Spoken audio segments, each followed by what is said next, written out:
Welcome to part 4 of building the David clock. In this video we're going to go through matching the gears, and this is probably one of the most critical steps in the whole clockmaking process. The first thing we're going to do is we're just going to take a look at the gears that we've put together so far and look for any high spots or areas where we haven't quite removed enough of the laser residue from the gear teeth. And this is just a preliminary step. It's easier to do it while the gears are off the clock and now before the whole clock is assembled. And so we're just going to go through, take a quick look at each gear, smooth the edges, and all this work is being done with 220 grit sandpaper. You don't want to take a lot of material off the gear teeth. You don't want to change the shape of the gear teeth. You just want to remove any machine marks, little grooves that might be where the laser had moved. And so we're just going to quickly go through each of the gears and just touch them up. So you'll find some places maybe that you've missed a gear, or you'll find areas that are a little high or have little pieces of wood hanging off of them. And so this is just a good chance to, now that you've had a little bit of a time away from sanding and the boredom of sanding each tooth, to go back and just double check your work. So this just makes life a little bit easier later on. So once we've gone through all of the gears, we'll set them aside, and then we can start taking a look at the pallets. So it's really important to make sure that the pallets are nice and smooth. So here I'm just going, and the contact points on the pallet. You don't want to change the shape. It's very important not to change the shape, but you just want to remove any resin, because this is, if you have any resistance here, it can stop the clock dead. Any friction at the last stages of the clock are the absolute worst place to have any place where the clock sticks, because it's geared so high that it'll stop the clock. So again, we're just taking a little bit of time here to remove any machine marks and just going over the end of the pallet wherever it's going to touch the escape wheel and removing any residue. A sanding block works quite well here, and again, just 220 grit sandpaper. You really don't want to change the shape of the pallets. They're designed exactly how they should be. All you want to do is remove the residue and any ridges that might be on the part.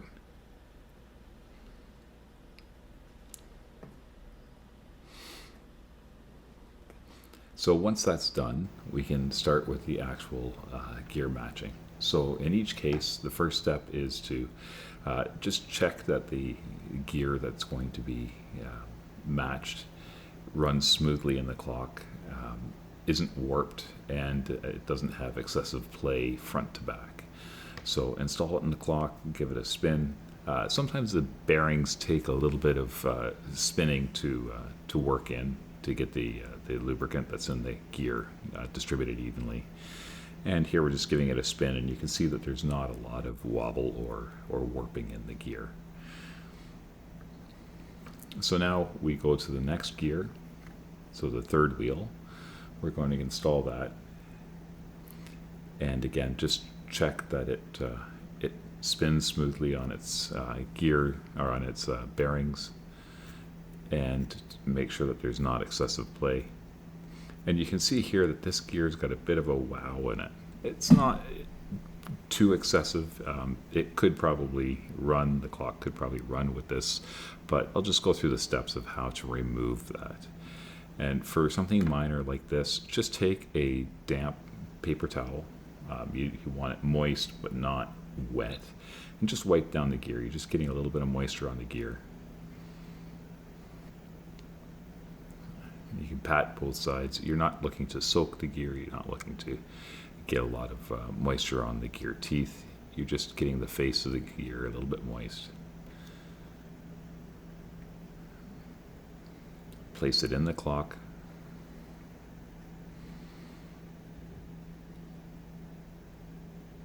Helps if you put the face on the correct way. So the mark side is always up, the bearings always face each other. And so here you can see there's a little bit of wow. So I'm just looking for any spots and just flexing the gear a little bit, holding it for a few seconds, finding high spots and flexing them down. And you can sort of gauge where the warp is and just remove it. And just holding it for a few seconds with the moisture on there as the gear dries down while you're working.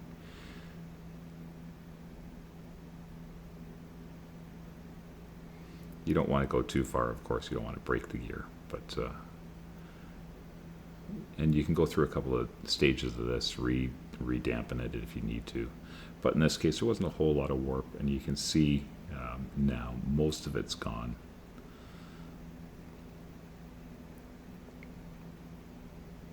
You want to make sure that there's less than a thickness of the gear in warp in the entire rotation. So here we're probably about half the thickness of the gear in warp.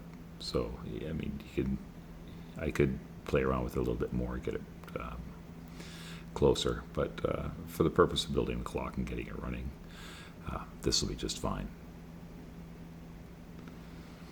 So if you've got more warp than this, continue working on it. If it's extremely warped, you can use a little bit of steam from a kettle. Just be careful that you don't delaminate the plywood. All right, so now that the wheels are all square and have been sanded, I'm just going to make an index mark. And an index mark just indicates where the two gears match. So every time I reinstall these gears, I'm going to make sure that these two index marks that I've made on the teeth line up. That way, I know exactly how the teeth are going to mesh, and that I'm working exactly the same way every single time I put the clock together. So I'll just set that in. And so now you take a look at how those gears mesh. And sometimes they'll mesh perfectly. You'll put them in and everything's going to be great. In this case, there's a lot of friction between the gears, and there's places where the gears just don't want to pass. These teeth are really tight. You also want to make sure that there's no time that the gear faces ever touch. So you can see here, and there's always clearance between the teeth, between the two faces of the gear. If there's not, you have to fix that. And the best way to fix that is by moving the axle spacers, removing them and replacing them. And there's a few extra set in the kit. But in this case, it's just a simple matter of the gear teeth need to be adjusted. So we're going to work always with the larger gear. Find the spot where there's friction, and just start with removing a little bit of material from the root of the tooth. So the root of the tooth is the deepest part of the groove. So just use your 220 grit sandpaper and work a few teeth around where the friction was found, or where it was binding. And then just the crown is the top of the tooth, the outer diameter of the gear. Just remove a little bit of material there as well. And then reinstall the wheel, align the index marks. So you can see here the index marks are always aligned. And now retest.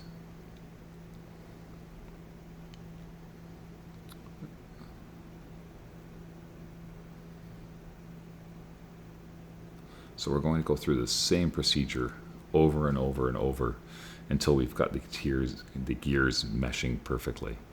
So in this case, there's still a couple of spots where it's quite tight and the gears are just stopping suddenly. So we'll go through the procedure. Again, find the spot where it's high, remove a little material from the root, remove a little material from the crown, reinstall, retest, find the next spot where it's tight, and you'll go over this. This one was particularly bad. I probably had well, you can count how many times I had the front face off to get this fixed, but it was quite a bit.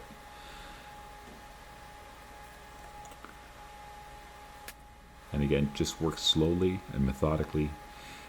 It's critical to get these working properly. If you don't get them running smoothly and meshing perfectly smoothly here, the clock won't run when you hang it on the wall, and you'll have to come back and do this later. So just take your time. You've got the clock apart. Just work the teeth around.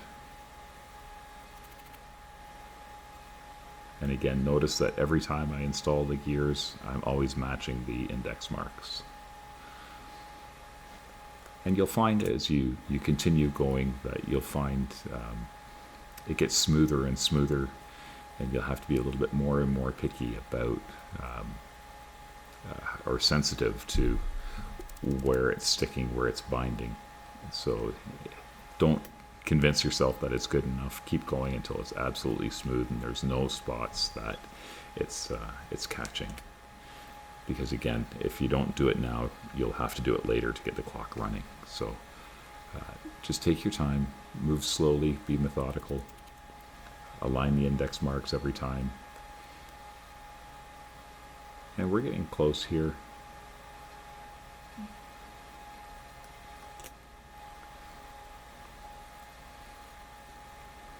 As they're more accurately meshed, you'll find you really sort of have to just use your finger and just rotate it slowly and just feel where it catches. It can be really, really subtle.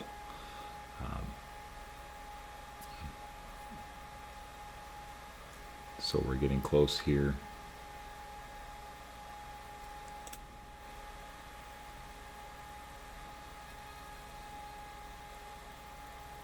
And if there's a spot that's really stubborn, you can take a little bit of material off the face of the tooth, so the sides of the teeth.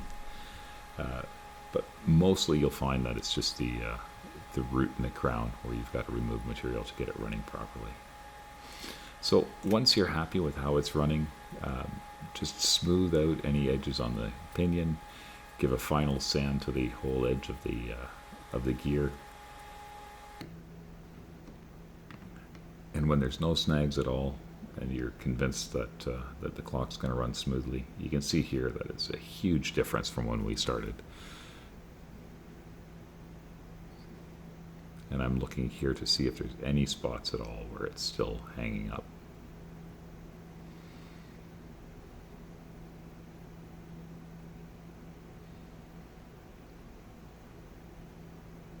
And when you give it a turn, you can see that it's just coasting to a stop. It's not suddenly jarring to a stop. It's just coasting.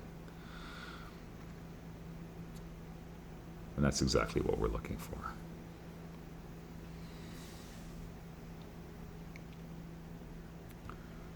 So now we go on and we're going to start with the second wheel. So we're going to match the third wheel to the second wheel, but we're going to start just making sure that the second wheel's been assembled correctly, that it doesn't have any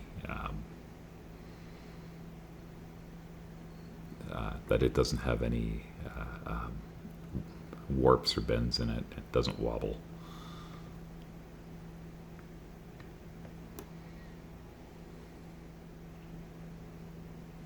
So it looks like it's spinning quite well.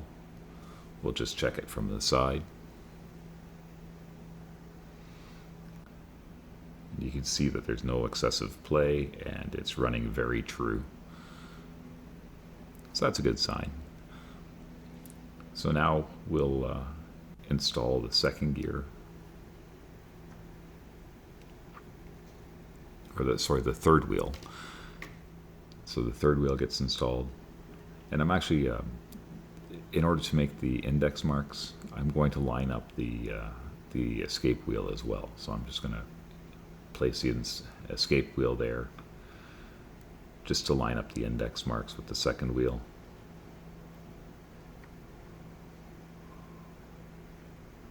So the index marks are lined up, and now I'm going to create the index marks between the third wheel and the second wheel.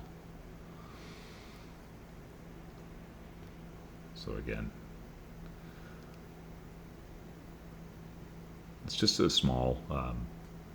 You'll never notice the marks on the clock when it's complete, but it gives you a point to come back to every time if you ever need to tune the clock in the future. So now we can remove the escape wheel and focus just on the meshing between the third wheel and the second wheel.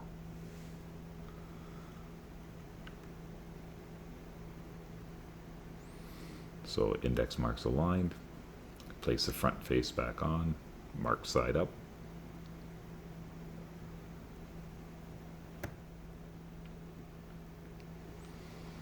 And you can see here right from the start that the meshing is a lot smoother than it was between the escape wheel and the third wheel.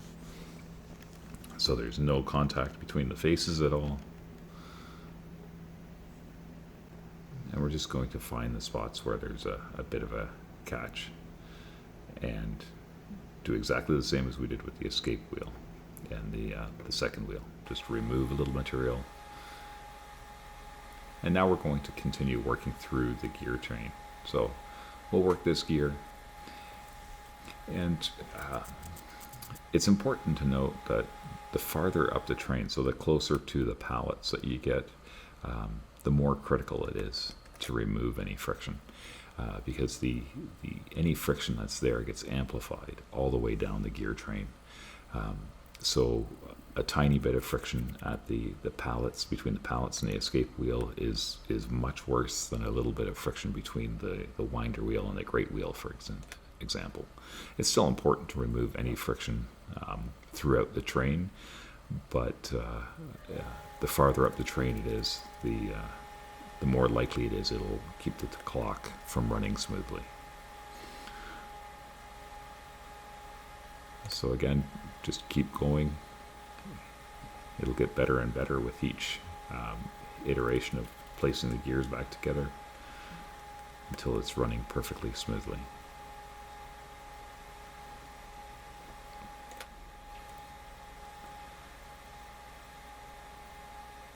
So you'll get quite used to pulling that front face on and off, hundreds of times in the course of building the clock and tuning the clock.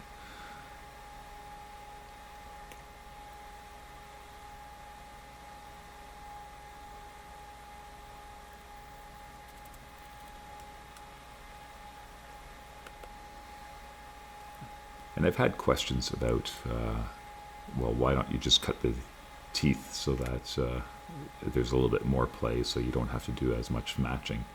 And the answer to that is if there's too much play in the gear, it's just as bad, and it can catch and bind, and the gears won't turn smoothly. So you'll want to basically start where they're a little bit tight and custom match them in order to get the best running clock. So all the effort that you're doing here is to get a perfectly running clock. And you can see how smooth that's running.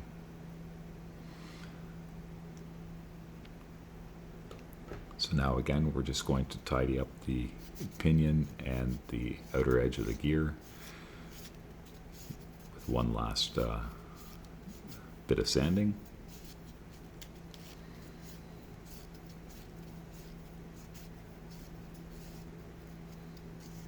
And again, this is just to remove any rough edges, any places where it can possibly catch.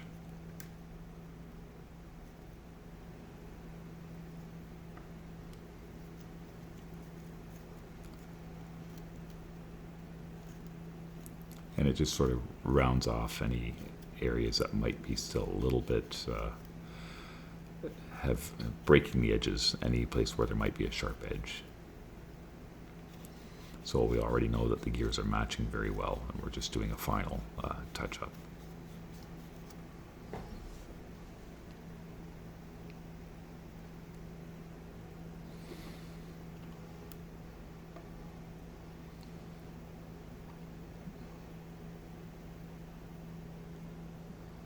So again, always line up the index marks.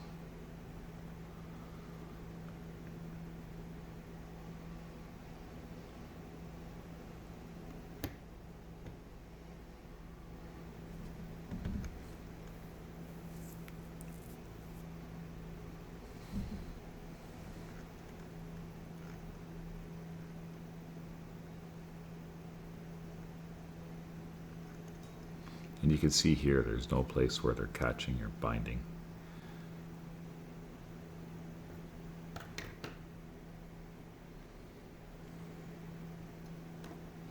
So now we're on to the great wheel. Just shook off a little bit of the sawdust and off of there.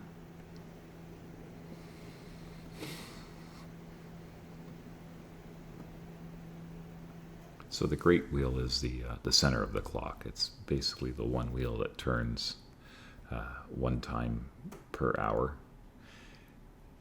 And just going to take a quick look here. There's very little wobble or warp in it, so it's perfect. We're not going to have to do anything with that. And now we'll match that to the second wheel. So I'm going to install the third wheel just so that we have the alignment marks.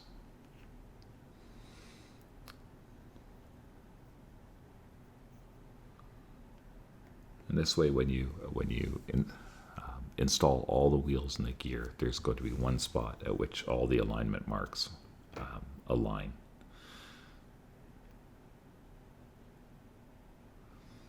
And it doesn't really matter where on the gear that you set this. You can have the gear turned anyway.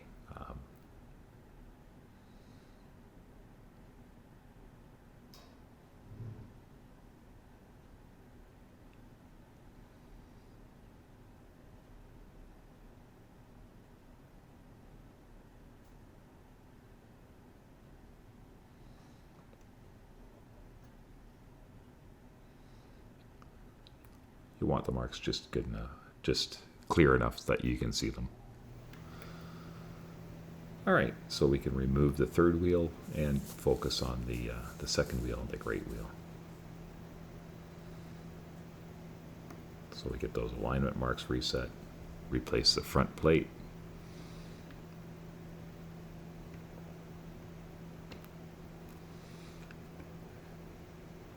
And we'll just check to make sure there's no contact between the faces.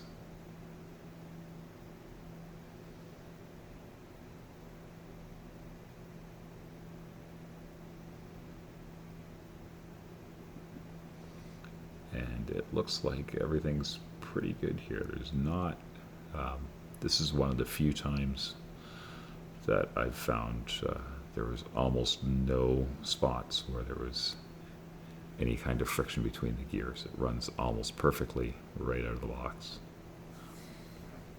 And this is where the effort that you put in earlier into sanding the teeth pays off.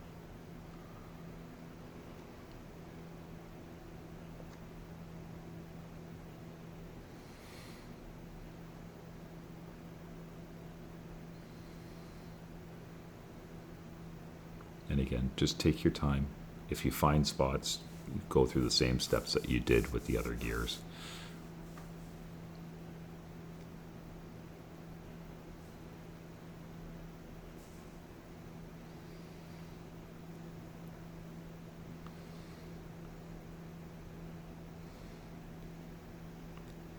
I'm taking so long to check this because I can't believe that there was actually nothing that needed to be sanded.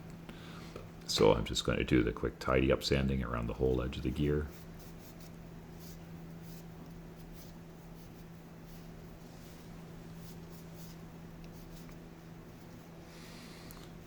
You should probably expect to have to go through at least a couple of rounds of sand and test on each gear.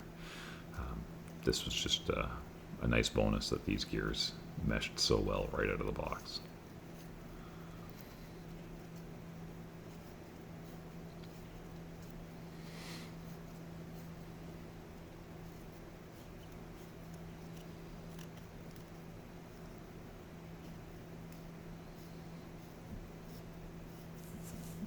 It's always a bit harder to clean up the pinions, but you'll want to do it when they're assembled into the full wheel, just because that way you know they're perfectly aligned.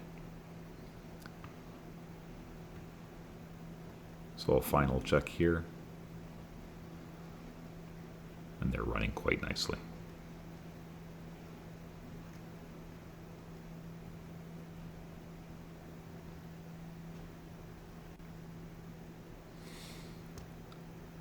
when you're running them quickly like that, what you're watching for is right at the end, does it stop? But it starts going slower and slower and slower. Does it stop suddenly at the end? Does it come to a very quick stop? So when it just runs smoothly to a stop, that's what you're looking for.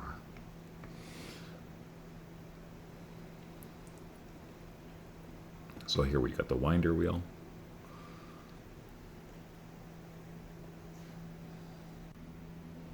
You can see again it's running quite true.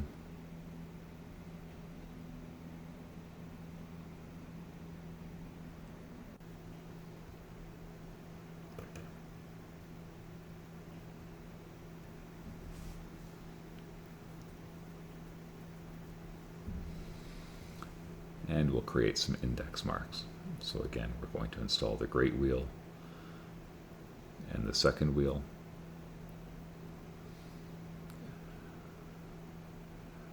And then we'll create index marks between the winder wheel and the great wheel. So in this case, I actually put a mark on the face of the winder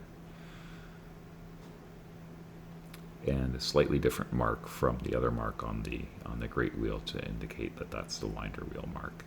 So I used just a little line.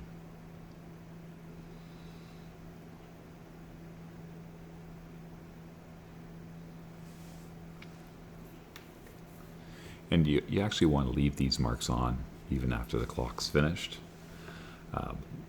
in case you ever need to come back and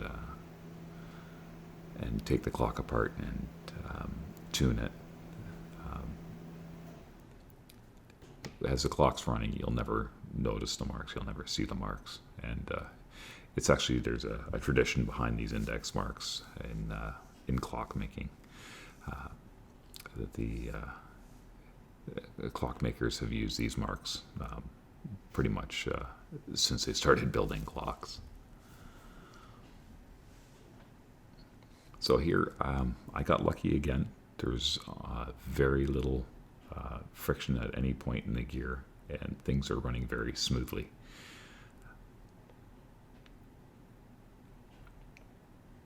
Again, typically you're going to have to go through 4 or 5 or 10 rounds of install, removes, and cleanup.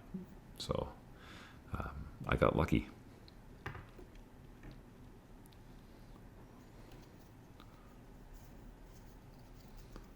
So here, there's a couple of spots we're just going to clean up. It was nothing too major.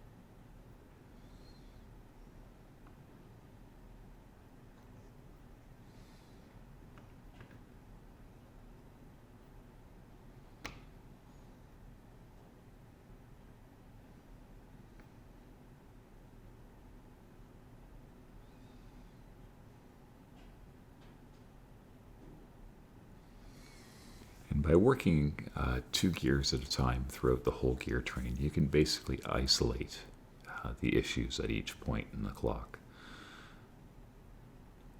So this allows you to work sort of methodically through the clock and get to each component of the clock working before you put the whole thing together.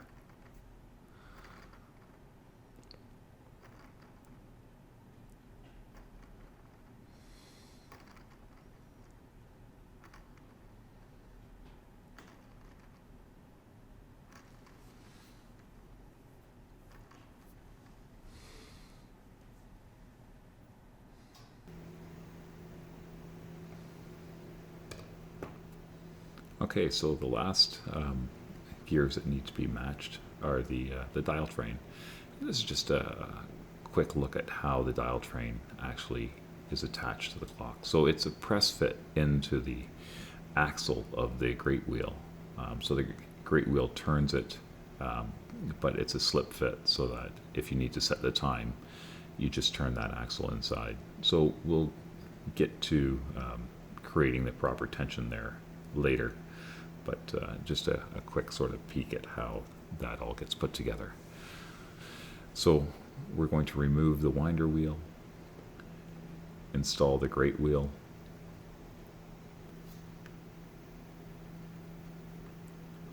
install the faceplate,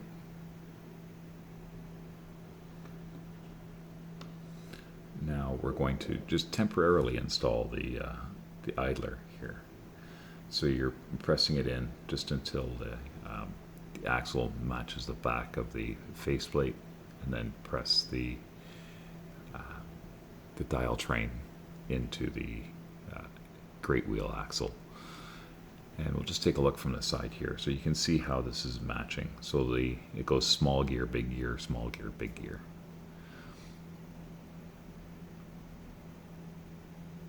All right. So we're just looking here to make sure that there's nothing that's going to catch. The hour hand gear train, or the gear train that we've got here, really, because it's a step down gear train, there's a lot less likely that it's going to cause any issues with the clock. But you just want to make sure that that it runs smoothly and that there's nothing obvious tightness about it. It also gives you a good chance now, before you finalize the assembly of the clock, to make sure that the hour hand doesn't touch the minute hand and the hour hand doesn't touch the axle of the idler. So you're just making sure that everything's running smoothly, all the gears are meshing nicely. And in this case, there was really nothing that needed to be done.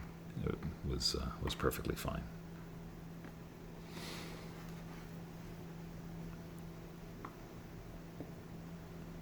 So we've got all the gears for our gear train, from the escape wheel down to the winder and the dial train. And now we have the fun job of applying graphite to each and every tooth.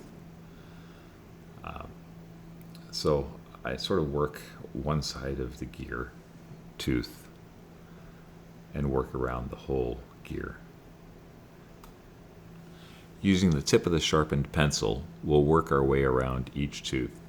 And so what I'm using is the edge of the lead to coat the root and the face of one gear tooth, and just one side of the gear tooth. And then once I've finished, I'll flip the gear over and do the other side of each tooth. So this process can take quite a while. I'll step you through one tooth gear here, and you can and then we'll go ahead and do the other ones off screen. This can take a little bit more than an hour, actually, but it's important to get the graphite applied to the teeth. It works in, it helps the teeth mesh and reduces friction quite substantially, so the clock is much more likely to run smoothly. So we'll speed things up here a bit and work our way around.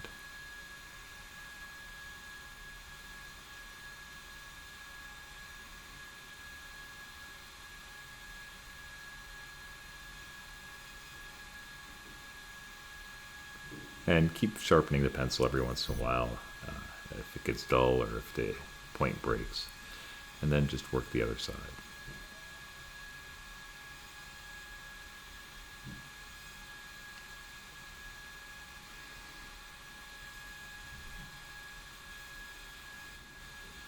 You can use sandpaper to remove any marks on the gear. And so I'll just work around the next gear here. And again, just quickly working with the pencil to apply graphite first to one side of each gear and then to the other face of each tooth. And you want to make sure you do the pinions as well. And they can be a little tricky to get to. But once you're finished, just use sandpaper to clear up any graphite that may have gotten onto the face of the gear.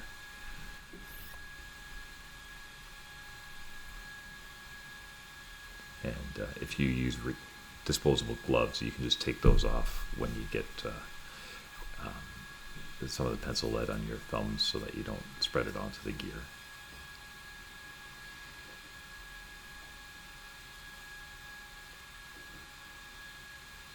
All right, a little bit of cleanup, and we can move on to the escape wheel. So the escape wheel has a number of teeth that have flat faces where the pallets connect with them.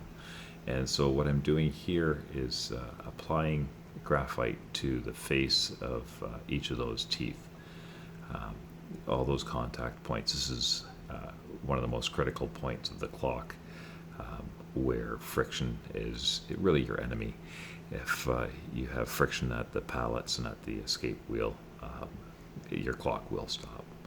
So make sure that you get the sort of the semicircle area and the face of the pallet.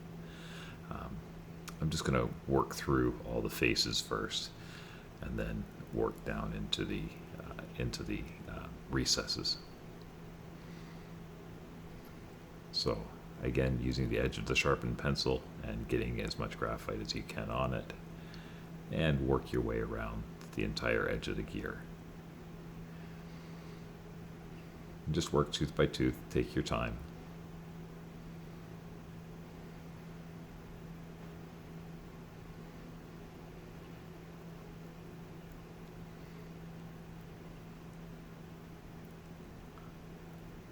You can see here I'm coating the entire face and making sure that every part of it's covered.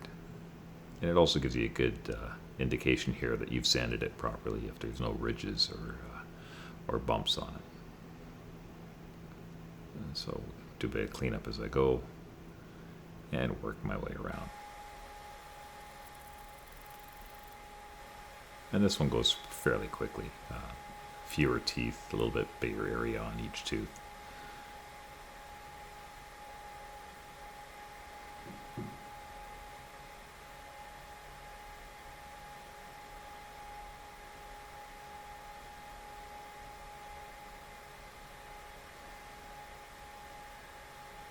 Getting there.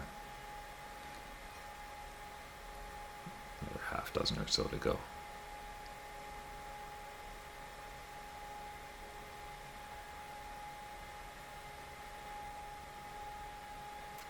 Excellent.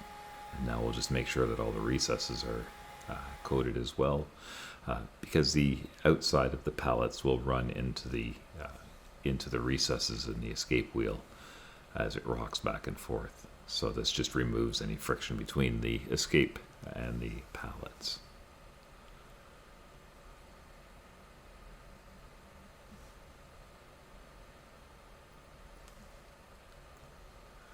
Keep the pencil sharp and just work your way around.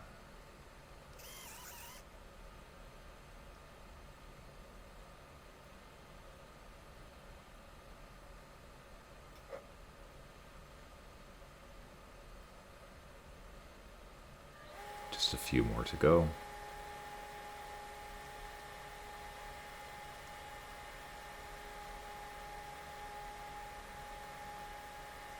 Clean up any ones that you may have missed and use sandpaper to remove any excess.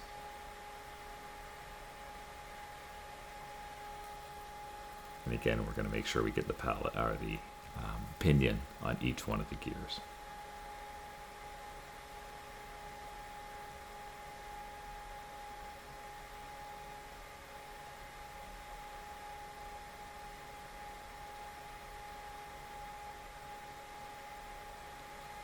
Anywhere you can reduce friction throughout the clock is going to help the end product.